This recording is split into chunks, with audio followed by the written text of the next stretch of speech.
What's up, y'all? It's your girl Jerica, and I'm back with another Ghetto Bible Tale. I started the Ghetto Bible Tales back in October of 2015. So this is October 2022, and this marks 7 years for me doing this. A little history, I started on Facebook.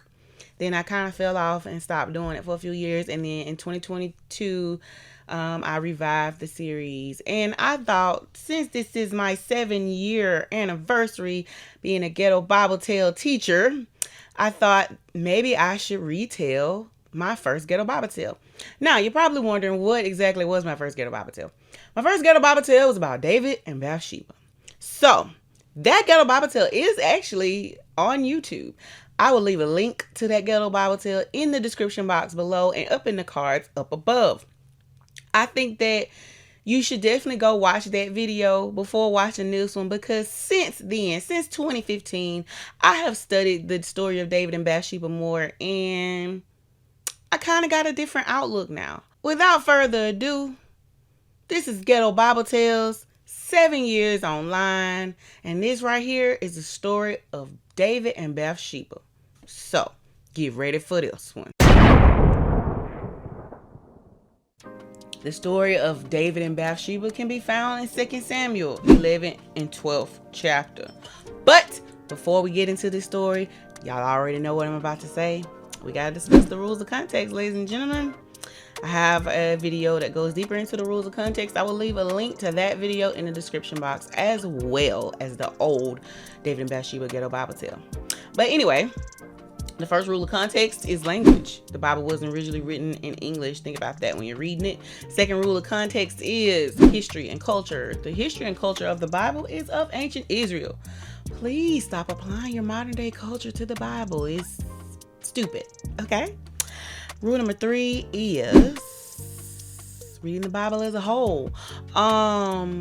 I feel like that's self-explanatory. Just read the Bible. Take it as it is, beginning to end. Stop cutting it up in bits and pieces. The last and final rule of context is the Holy Spirit. Talk to the Lord your God and ask him to bestow his Holy Spirit upon you. And that is the ultimate teacher in understanding the Bible. Once you gain an understanding of the rules of context, we can continue on in our story. Like I said, the story of David and Bathsheba takes place in 2 Samuel 11 chapter and the 12th chapter. The beginning of this story starts off with the children of Israel. They are at battle with the nation of Ammon, the Ammonites. David is the king, and he sends Joab, who is the leader of his military, out to war while he stays back. Traditionally, David would travel with the mighty men, which the mighty men was, his section, like his personal section of guards that fought with him, like they fought on the front lines. The mighty men, they like the black ops of the Israel army. Traditionally, David would usually go to war with them. He would be fighting alongside his people, but strange enough, this time with the Ammonites, he decided to stay back home, which was different because he usually went along with them.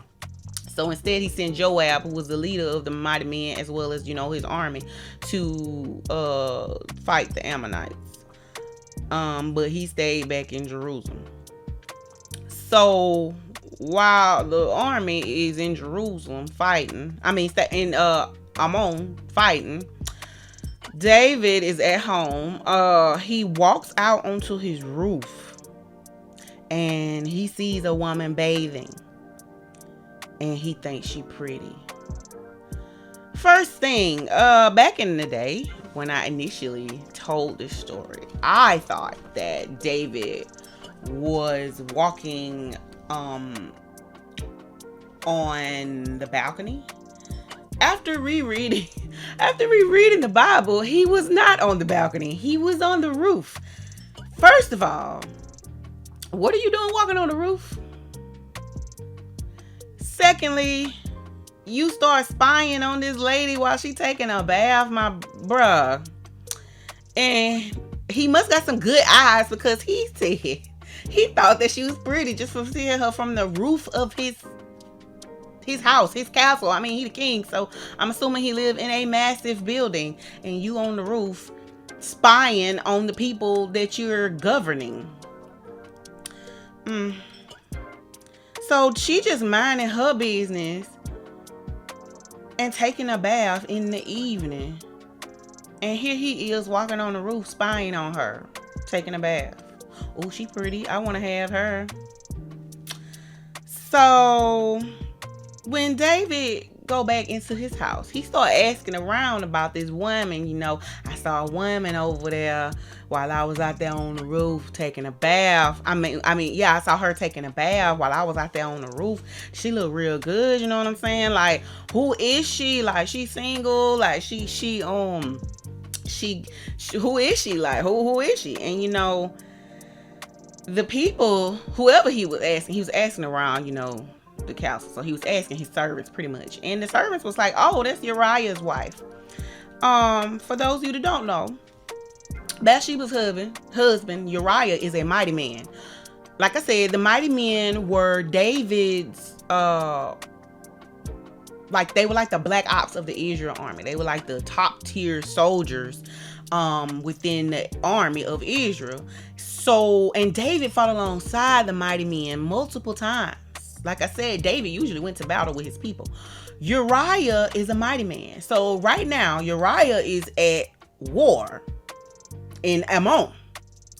So the fact that Uriah is a mighty man tells me David knew her husband, because he fought alongside that man. If you have noticed anything about men that have been in the military, all of them will tell you that it is the bond between them is like an unbreakable bond, because y'all went through something. Y'all fought alongside each other. Y'all went through something together. So it's a serious bond for men in the military. So that's how I know that Uriah and David knew each other. David knew exactly who Uriah was. He might not have met Uriah's family, which is why he didn't know Bathsheba, which was Uriah's wife, but he knew Uriah because they fought alongside each other. You got to know the people you're fighting alongside with. So he found out that, you know, she was married to Uriah, despite him knowing that she was a married woman and that she was married to one of his men.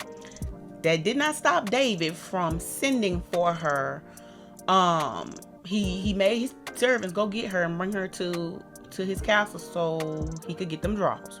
I remember, if you've watched, please go back and watch the old Ghetto Bible Tales, because I'm gonna keep making reference to it. When I initially told the story, I made it seem like Bathsheba seduced David. But the fact of the matter is, she actually didn't. She had no idea that this man was watching her, and he was on the roof of his house, spying. So, and a lot of people are probably wondering, well, what was she actually doing outside bathing? That's why I want to really get into this. This is what happens. Now our rules of context are about to come into play. And I'm talking about rule number 2, history and culture.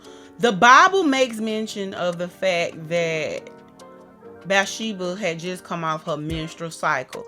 That detail is very, very important in understanding exactly what was going on. So the fact that she was just coming off her menstrual cycle meant that she had to take a purity bath.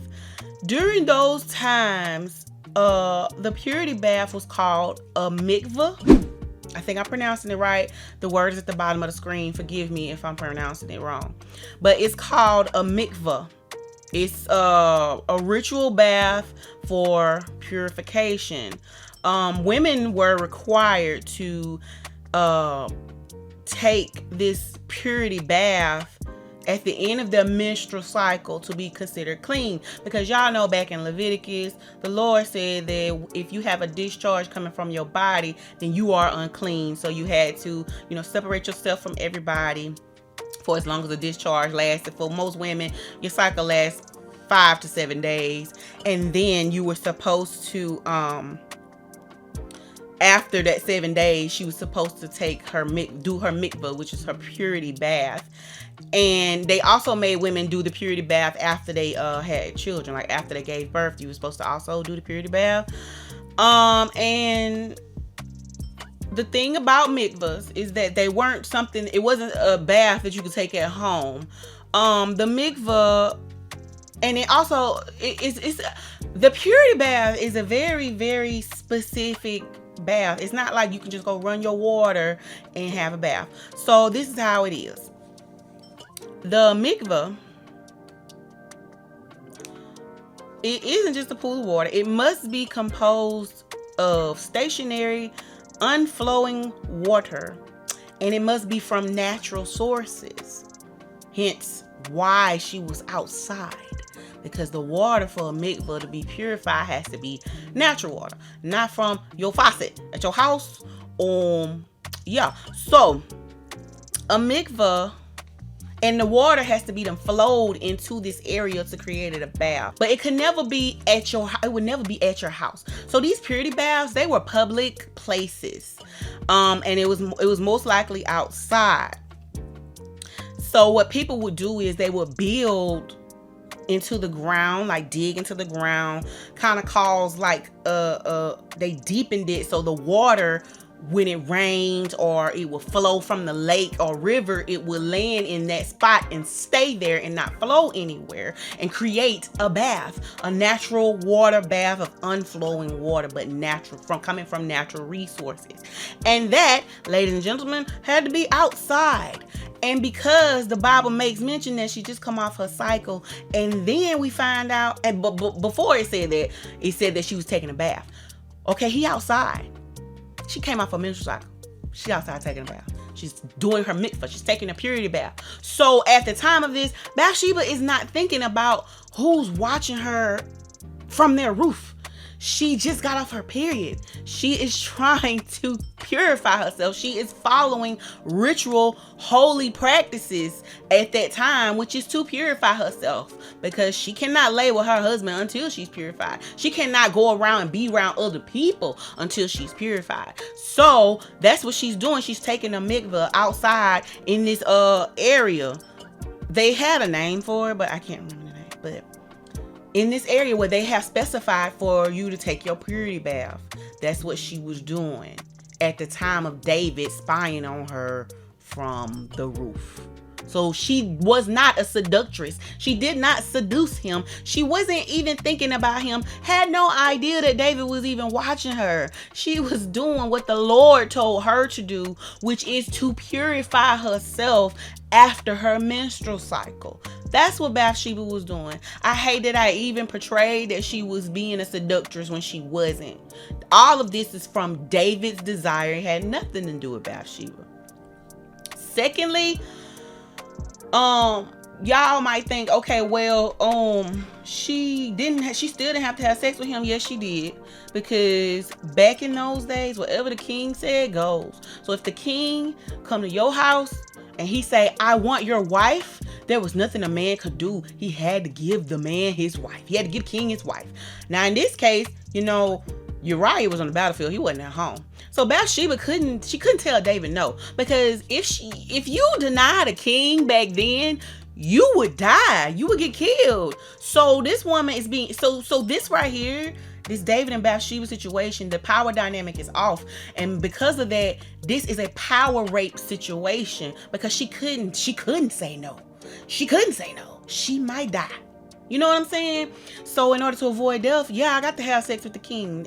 I got to do whatever this man tell me to say, because he the ruler. Is he the one all be all of everything? So whatever he say goes. So when David sent for her, Bathsheba had to go, and they had sex. Like, the power dynamic was so off. Like, she couldn't just deny him. And the same thing goes for, like, y'all know all these scandals, especially I remember one of the ones, was it like a news place or a TV situation where all those women on that job had been, power raped by that man on the job. Like, being a woman is hard, y'all. Like, especially in the professional world where we trying to make it, and then a man come on to you and you don't accept his advances. Like, you And then you got to keep quiet about it because you don't want to lose your job, because that man got power over you. And this is the same situation for Bathsheba. Like, she didn't want to lose her life. Like, her life hung in the balance. It wasn't her job, it was her life. And she was like, she had to have sex with him. I mean, you couldn't tell a king no. You couldn't. David and Bathsheba, they have sex, and he sent her back home. Eventually, she sends word back to him that she is pregnant, because y'all know that after your menstrual cycle, you ovulate. That was the other reason why this menstrual cycle thing was noted in the Bible. Was one, to tell us that she was having her period bath while she was out there, and for two, to tell us that she was fertile at that moment. You ovulate right after the day, was the last day of your period. You ovulate. Your body is pushing out eggs, and he had sex with her the day after her menstrual cycle stopped. So yeah, she gets pregnant. David comes up with a plan.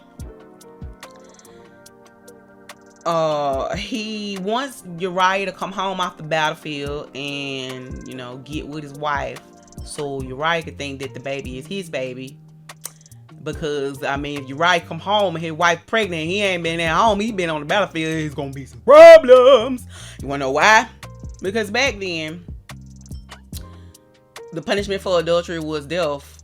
Like, if we going by the Deuteronomy laws, adultery was punishable by death. You're supposed to be stoned to death, the man and the woman, for adultery. Now, I will say that there's one thing that the children of Israel there's one law that they definitely didn't follow that law. Because there was some cheating men in the Bible. But they didn't follow that law. But by God said that adulterers were supposed to be stoned to death. The penalty for adultery was death. So, most of the times when they did follow this law, they were inflicted on the woman and never the man. So Bathsheba could have very well been killed for being pregnant. Like, if Uriah, straight up, if Uriah had to come home and he found his wife pregnant, she could have been stoned to death, because they would have called her a whore and they would have called her an adulteress, and she would have died. So this was a big deal. So David was like, I gotta get Uriah home so he can have sex with her, so when she do start back showing, he gonna think it's his baby.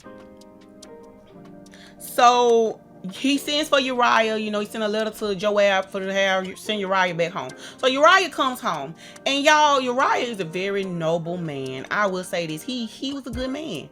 He's a very noble man. He did not want to leave the battlefield. He didn't want to leave his brothers. He wanted to be out there fighting.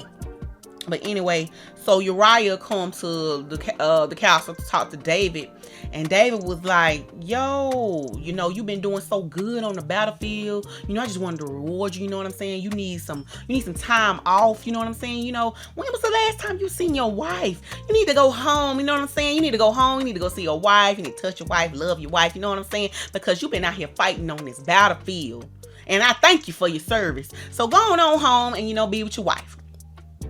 Well, Uriah is such a noble man that he was like, "Your Majesty, I can't go home and be with my wife and my brothers out here dying on the battlefield." So David decided, "I'm gonna get you a little drunk." Get you a little drunk, and you know what I'm saying, you can go home. So Uriah, he drank a little bit and all that. So Uriah, he stayed around the castle. He drank a little bit, and then he got so drunk he fell asleep at the castle. He did not go home. So David wake up the next morning and he was like, "Bro, why you didn't go home and be with your wife, bro? Like, I pulled you from the battlefield so you can go enjoy your wife. Go home, be with your wife." And Uriah was like, "Once again, Your Majesty, I can't go home and I can't lay with my wife and my friends, my homies, my brothers. They out there on the battlefield dying. And then I'm up here laying with my wife. Like, I can't do that, man. I just can't. I can't." So David was like, "Okay. All right. Since you want to go to the battlefield, all right. I'll send your ass to the battlefield. You want to go to the battlefield? All right." All right, let me see you. Let me give you what you want. So David writes a letter to Joab. Once again, Joab is the leader of the military. He's the leader of the mighty men and the Israel army. In this letter, David says for Joab to put Uriah on the front line of the battlefield. And when the enemy come in, everybody supposed to back up and leave Uriah on the front line by himself so he can die. That's what the letter said. Now, first of all, David is the king of petty because he gave that letter to Uriah. And honestly, Uriah is the most noble, beautiful human being I have ever seen in my life. First of all, he didn't want to leave the battlefield because he didn't want to leave his friends. Second of all, he didn't even read the letter that David wrote. That man had his death sentence in his hand and he didn't even read it. This would have been a totally different story if Uriah had opened that letter on his way to the battlefield and read it. Imagine how Joab looked at Uriah when he handed him that letter and Joab read it. Like, bro, do you know what this says for us to kill you? So Joab gonna do whatever David say. One thing you learn about Joab in the Bible is that mother is loyal to King David. So Joab read the letter, and Joab put Uriah in an area where he knew that there were really strong Ammonite warriors, and he put him on the front line. And he told the other men, he said, y'all, when the Ammonites start running up on y'all, I'm gonna need y'all to back up and retreat and leave Uriah there. So that's what happens. Uriah's put on the front line. The men that he considered his brothers, they backed up and they left him right there. And Uriah was killed by the Ammonites. And Joab sends word back to David that Uriah dies. When Bathsheba hears this, she mourns because obviously she loved her husband. The only reason she got with David is because he was a king and he made her. I believe that she did love her husband. But once again, you can't deny a king. She mourns Uriah's death. And after her period of mourning, I want to say that God gave 30 days to mourn a spouse or whatever. I think it's something around that. But after her mourning period, David married her. So in a way, he has still hidden his infidelity from everyone because now if she do turn up pregnant, she married to the king, so now it looks legitimate. And honestly, the whole thing makes David look good because first of all, she's a widow of a fallen soldier and he has married her, so this made David look good. Like this redeems him to people, like to all the people. He looked like a real great and noble man. You took your soldier's widow wife and you turned her into your wife, and you gonna essentially take care of her take care of her. So it made David look good. But let me tell you who wasn't happy. God wasn't happy. He wasn't happy at all with this. So being that God was extremely pissed at David, he sends the prophet Nathan to talk to David. So Nathan goes to see David, and he tells him a parable about a rich man and a poor man. The rich man had exceedingly more flocks and herds than the poor man. The poor man, all he had was one little lamb. One. And it was a little lamb. And he cherished this lamb. And he loved this lamb. It was like a pet to him. It was his. He cherished it. He loved it. And so Nathan goes on to say in the parable that someone visits the rich man. Now the rich man, even though he has so many, flocks and herds of sheep and lamb, he doesn't really want to share them with anyone. And so he saw the poor man's lamb and he stole it. And he took the poor man's lamb, turned it into a meal, and fed it to his guests. Nathan asks David, he's like, so what you think should be done about this rich man for stealing this poor man's lamb? And look, David get all pissed off, and he was like, the rich man, he should die because he shouldn't have stole the poor man's lamb. As a matter of fact, he should have shared his lambs with the poor man. He shouldn't have stolen. He deserves death. And then he said the poor man should be restored 4 times for the lamb that the rich man stole. And Nathan looked at him like, so that's how you feel? Well, it's you. You the rich man. You stole the poor man's lamb. It's you. And God ain't too happy about it. And that's when Nathaniel really breaks down. He was like, bro, God said he has given you everything. Everything you have ever wanted. And if it wasn't enough, he would have given you more. All you had to do was ask. And David immediately feels remorseful. He wept, y'all. And but that wasn't it. Nathaniel wasn't done, because God had to issue out a punishment. Like, you don't get to skate on this, homie. Nathaniel told David, he was like, God said the sword will never depart from your house. Pain, violence, bloodshed, all of that will remain in your house until the day you die. Now, one thing about the Lord, he don't play by his promises, y'all. And one thing about this situation right here, that came to pass, because there was nothing but drama and death and blood in David's household. God told David, you did this in private, but it's gonna happen to you in public. And it did, because if y'all know, later on in the Bible, David's son, Absalom, the one that was trying to kill him and take his throne, he took, because y'all know David had a lot of wives. He took David's wives and he had sex with them on top of a roof in front of the whole city. So, I mean, all of this came to pass. But I'm just thinking about, like, it was so much drama and bloodshed in David's household. Like, his daughter got raped by his other son, and then his other son, Absalom, ended up killing the son that raped the daughter, and then Absalom ended up trying to kill David, ended up trying to take the throne. He killed his brother. He took his wives and had sex with all his wives and concubines in public. It was so much drama in David's household. And I know y'all, we're going to think back to the Ghetto Bible Tale I did on Jacob. Remember how I said all that problem, the bad domino effect happened because Jacob didn't do what he was supposed to do as a man of God and as a head of a household. Same thing happens for David.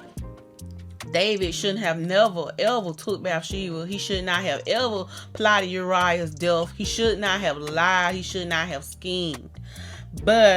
And because of that, he's the head of a household. And because of that, it causes negative effect on the rest of his family. But I'm getting ahead of myself. We're not done. David, y'all, David is one of my favorite people in the Bible. And I've mentioned this in previous Ghetto Bible Tales. David is my favorite person in the Bible because David knew he was wrong at that time. He immediately confessed his sin and asked the Lord for forgiveness. Now God forgave him, but that didn't mean that he wouldn't reap what he sowed, because when you reap what you sow bad seeds, you're gonna reap bad fruit. So David confessed his sin. This right here is a heart thing. It's funny because me and my brother were discussing this yesterday about, the difference between Saul the king and David the king. It was heart.